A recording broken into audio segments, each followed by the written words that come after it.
पहलगाम में हुए आतंकी घटना के बाद भारतीय सेना ने ऑपरेशन सिंदूर चलाकर पाकिस्तान और पीओके में 9 आतंकी ठिकानों को ध्वस्त किया। उसके बाद भारतीय सेना का पराक्रम चरम सीमा पर था। हालांकि अब सीज फायर हो चुका है। भारत और पाकिस्तान में जो तनाव की स्थिति है वो देखने को मिल रही है, वो शांत है। और अब पूरे भारत में भारतीय जनता पार्टी और उनके सहयोगी दल तिरंगा यात्रा करते हुए नजर आ रहे हैं। हमारे साथ गंदौर से विधायक देवेंद्र कादियान मौजूद है। कादियान साहब, क्या कहना चाहोगे ऑपरेशन सिंदूर को लेकर? सबसे पहले आपकी क्या? देखिए, आज जो ये तिरंगा यात्रा हमारे प्रधानमंत्री जी के नेतृत्व में हो रही है, ये हमारे देश का जो गौरव है, जो हमारी तीनों सेनाएं उनका हौसला बढ़ाने के लिए है। जिस तरीके से उन्होंने पाकिस्तान के अंदर घुस के, उनके घर में घुस के जवाब दिया है, और जो हमारी बहनों का जो सिंदूर उन्होंने उजाड़ा था, और उसका बदला जिस तरीके से लिया है, जिस तरीके से जनता चाहती थी, देश की जो पुकार थी, आज पूरा देश संतुष्ट है। और आज हमें लगता है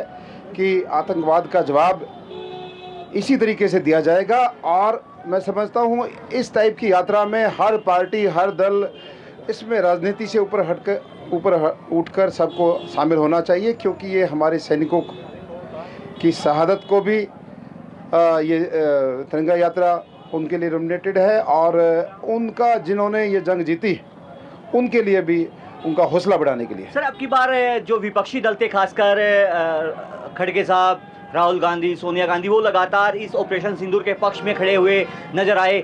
हालांकि राजनीति अब की बार है वो देखने को नहीं मिली। लेकिन भारतीय जनता पार्टी के नेता हैं मध्य प्रदेश से, उन्होंने सोफिया कुरैशी को लेकर एक टिप्पणी की कि आतंकवादियों की बहन है। उस हालांकि अब मध्य प्रदेश हाईकोर्ट ने उनके खिलाफ मुकदमा दर्ज करने की बात है वो गई है। देखिए, आपने दो बातें कही। एक तो बहुत अच्छी बात है, देश की विपक्षी पार्टी जो इस मुद्दे के साथ, जहाँ तिरंगे का सवाल था, जहाँ हमारे देश के उन माता बहनों के सिंदूर की बात थी, तो वो सब एक थे। बहुत अच्छी पहल है, और मैं तो इस चीज़ की खुद ही पैरवी कर रहा हूँ। दूसरी बात, एक मंत्री का आपने नाम लिया, हम उसके इस विचारधारा से बिल्कुल उसकी हम गणना करते हैं कि भाई ऐसे विचार वो रखते हैं, और उनके निजी विचार हो सकते हैं।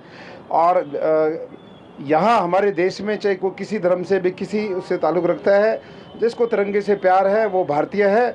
और कोई मंत्री यदि ऐसे उन्होंने किसी के बारे में बोला है, तो उसको अपने विचार सार्वजनिक तौर पे माफ़ी मांगनी चाहिए। सर, अभी जब ड्रोन आ रहे थे, वो जो ड्रोन थे वो मेड इन तुर्किया था, चाइना था, अजरबैजान था, उसको लेकर अब भारत में तुर्की के साथ जो सेब का व्यापार है, पत्थर का व्यापार है, या फिर जो बड़ी बड़ी यूनिवर्सिटियाँ जैसे JNU ने एक MOU है वो साइन किया था, उसको कैंसिल कर दिया गया है। एक बड़ा आयात निर्यात को लेकर एक व्यापारी जो संधि होती थी दो देशों के बीच में, उस पर बड़ा करार है वो भारत करता हुआ नजर आ रहा है। इस पर आपकी क्या प्रतिक्रिया? देखिए, ये केंद्रीय नेतृत्व से जुड़े हुए सवाल हैं, और हमारा नेतृत्व कुशल है, सक्षम है, और वो फैसला लेगा जो देश के हित में होगा। और आतंकवाद को ख़त्म करने के लिए जो लोग आतंकवादियों को पनाह देते हैं, उनके खिलाफ हर वो कार्य किया जाएगा जो ज़रूरी है। देखिए, देवेंद्र कादियान हमारे साथ मौजूद थे। इन्होंने कहा कि जो भी पाकिस्तान के खिलाफ कड़ी से कड़ी कार्रवाई होगी उसको अमल में है वो लाया जाएगा। सोनीपत से पंजाब केसरी के लिए सलीम मलिक। हमसे जुड़े रहने के लिए हमारे YouTube चैनल को सब्सक्राइब करें और नई वीडियो की नोटिफिकेशन के लिए बेल आइकॉन को दबाएं। अगर आप ये वीडियो Facebook पर देख रहे हैं तो लाइक जरूर करें और ज्यादा से ज्यादा शेयर करें। धन्यवाद।